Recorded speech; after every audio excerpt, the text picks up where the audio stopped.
Happy Friday, everyone. Thanks for joining us on Business Daily. I'm Lee Ji-yoon in Seoul. Let's get started by taking a look at today's highlights. Thanks to record low interest rates and new affordable plans, the number of national pension subscribers in the country reached a record high last year. From a wrap-up of China's National People's Congress and its latest five-year plan to a list of top global risks, which includes, among others, the name Donald Trump, we take a look at some of the business stories that made headlines this week. But first, the pace of decline for Korea's producer prices slowed in February, remaining at the same level compared to the previous month. The Bank of Korea said in a preliminary report, the rise in prices of agricultural products led the slowdown. Prices of farm produce rose 3.7% last month from January, but producer prices were down 3.4% last month from a year earlier. Producer prices have been sliding since July last year on the back of plunging global crude oil prices. But steel prices are starting to climb this year, recovering from a five-year slide. Enjoying this U-turn in prices is Korea's largest steelmaking company, POSCO, as it raised the price of its hot-rolled steel sheets by $25 per ton in January and raised another $25 earlier this month. It also boosted the price of its non-oriented electrical steel by $43 and oriented electrical steel plates by over $170 per ton. Experts say the price increase for steel materials stems from factors including the won's recent weakening against the greenback and the spike in raw material prices. POSCO and Korea's other steelmaking giant Hyundai Steel said they're internally reviewing further price hikes to match future market demands.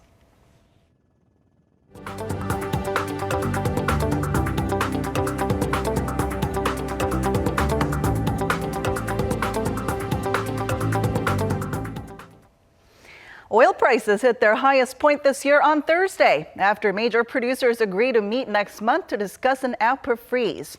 The price of West Texas Intermediate settled at $40.20 a barrel, up 4.5%, breaking through the $40 mark. Brent crude futures finished up $1.21 at $41.54. Now, prices surged after major OPEC and non-OPEC producers decided to meet on April 17th in Qatar to discuss what could become the first global oil supply deal in 15 years. The rise also comes amid climbing crude exports and U.S. gasoline demand, as well as a weaker dollar after the Fed Reserve on Wednesday decided to scale back on its rate hike plans this year. Korea's Minister of Trade Chu Hyung-hwan met with his Chinese counterpart Gao Hu-cheng in Beijing to discuss ways to more effectively implement the free trade agreement between the two countries. In what was the first meeting since the trade deal went into effect in December, the two sides agreed to launch working-level talks for services and investment within this year to foster new areas of business like culture, contents, medicine, and tourism. Seoul's Trade Ministry also said it requested a fair evaluation of the ongoing anti-dumping probe on imports of Korean-made electrical steel and acrylic fiber and discussed ways to more effectively tackle non-tariff barriers in China. And after witnessing that match of the century, the Korean government is also planning to boost the country's AI industry by investing more than $850 million by year 2020. Here's our Kim Ji-yeon with more. Korea's Science Ministry stepped up efforts to support the country's AI development and related industries engaging in the intelligent information technology field, which not only includes AI but also big data, Internet of Things, and cloud service. The Ministry of Science, ICT, and Future Planning says it will invest about $852 million over the next 5 years and induce $2 billion in private investment in the field. The ministry plans to support a civilian-led AI research center with some of the country's biggest tech companies, including Samsung and LG Electronics, telecommunication carriers SK Telecom and KT, the country's leading internet portal Naver, and global automaker Hyundai Motor. We're aiming to bring scattered resources into one place in order to boost the competitiveness of Korean businesses in a short period of time. The ministry plans to provide financial support for core R&D projects once a research institute is set up to build a viable business ecosystem where researchers can spin off and create AI-related startup afterwards. A local expert thinks the government's initiative is steered toward the right direction and that it'll gear more investors toward AI development. Although it may be too late to compete with early adopters like the US tech giant Google, Korean AI companies will be able to pick up its pace soon by luring its great IT manpower pool back to the country. The expert also expects Korean IT companies to be more competent than others by incorporating AI and big data in the medical services sector and narrow the technological gap between Korea and the US and the intelligent information sector, which currently stands at 2.4 years. Kim Jeon, Business Daily. Countries like Denmark, the Netherlands, and Australia have some of the best pension systems in the world, providing low-income workers with padded payouts after retirement. But how is Korea doing in this respect? Our Lee Joo-young has more. Korea's national pension service is now in its 29th year, and it's never been more popular. According to the Ministry of Health and Welfare, the number of pension subscribers has been on a continual rise from 19.2 million in 2010 to a record 21.5 million as of the end of last year. That's up 2.1% from 2014. The ministry says the surge largely comes from an increase of women in the workforce and voluntary subscriptions from homemakers, students, and senior citizens, which grew to 460,000 people last year, up threefold from 2010. But the Welfare Ministry says the greatest contribution to growth came from a sharp increase in day laborers. Just last year, 390,000 daily wage workers signed up, in stark contrast to the 14,000 in the previous year. The ministry says much of this is tied to a new plan rolled out by the pension service that offers a 60% subsidy for low-income workers that earn under $1,200 a month and work at companies that hire less than 10 workers. The remaining 40% is shouldered both by the company and individual subscribers. The trend of low interest rates and greater public confidence in national pension has more people thinking that pensions are the best way to prepare for retirement. While the country's state pension system has matured greatly over the past 2 decades, experts say it's still not enough to help the 60% of Korean seniors aged 61 years or older who are not part of the pension support framework. Lee Joo-young, Business Daily.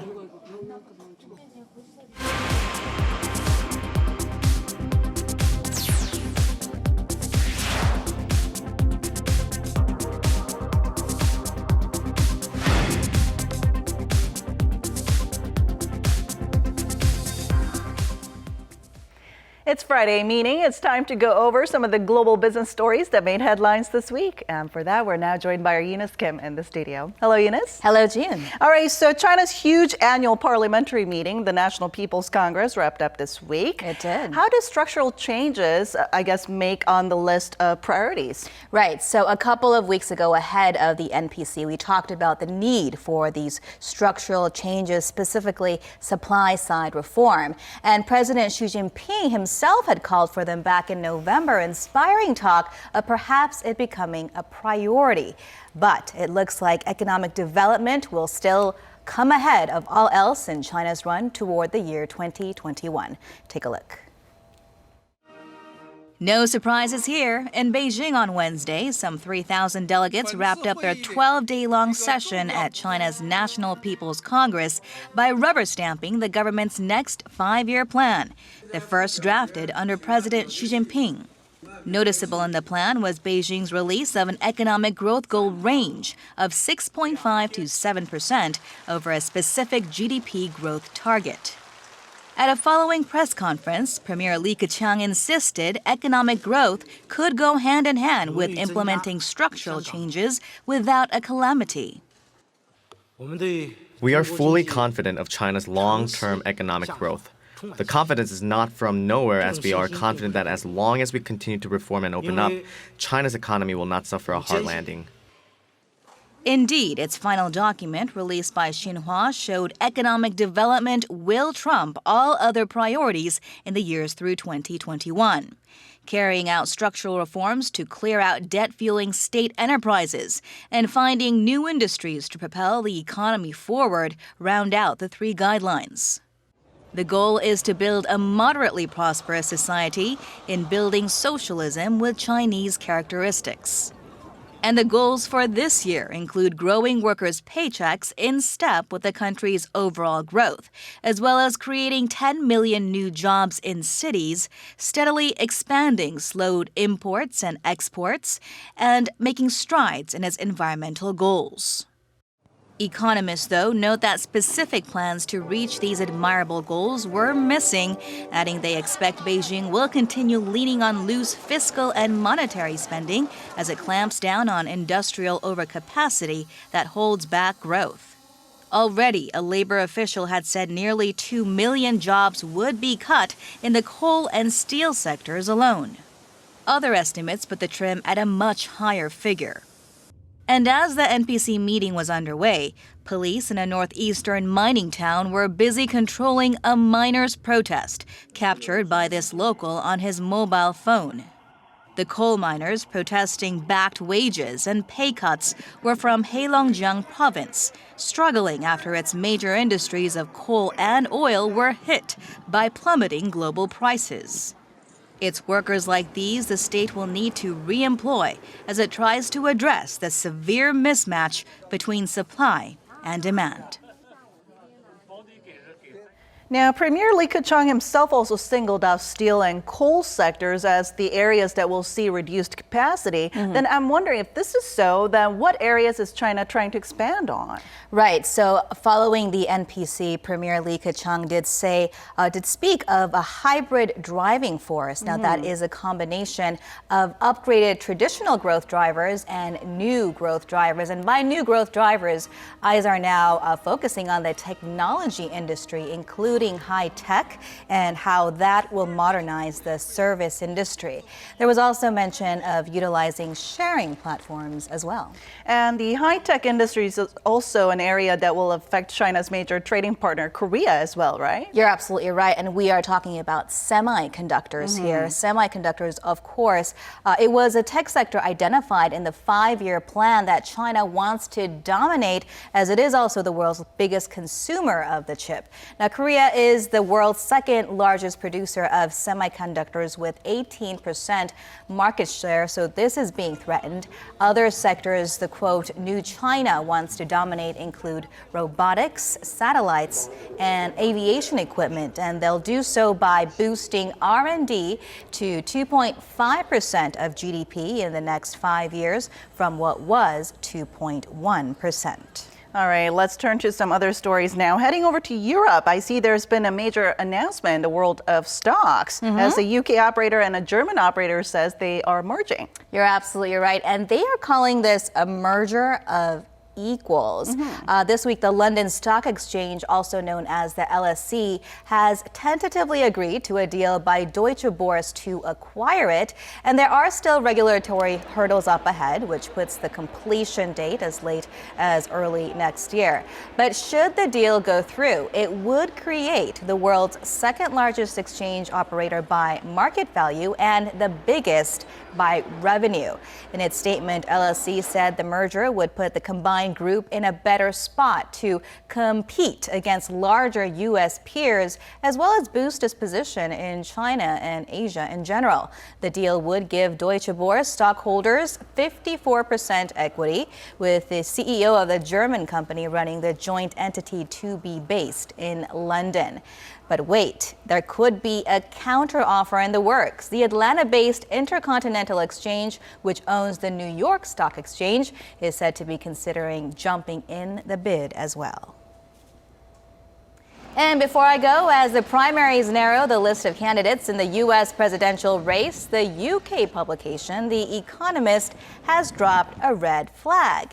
Now, its intelligence unit released this week its list of 10 global risks, which was topped by China experiencing a hard landing, followed by a potential Cold War sparked by Russia's Ukraine and Syria interventions. But get this, sixth on the list of global risks was also Donald Trump winning the race for America's top job.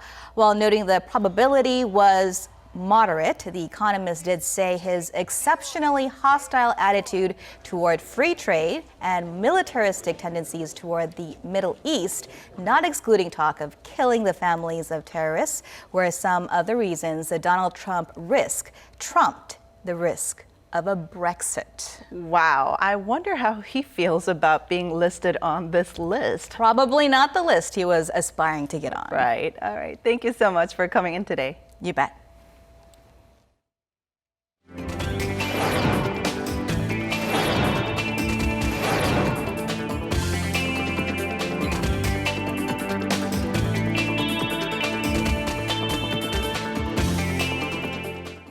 And that wraps it up for today and this week. Thanks so much for watching, and we'll be back next week with more, so don't forget to tune in then. Have a great weekend, everyone.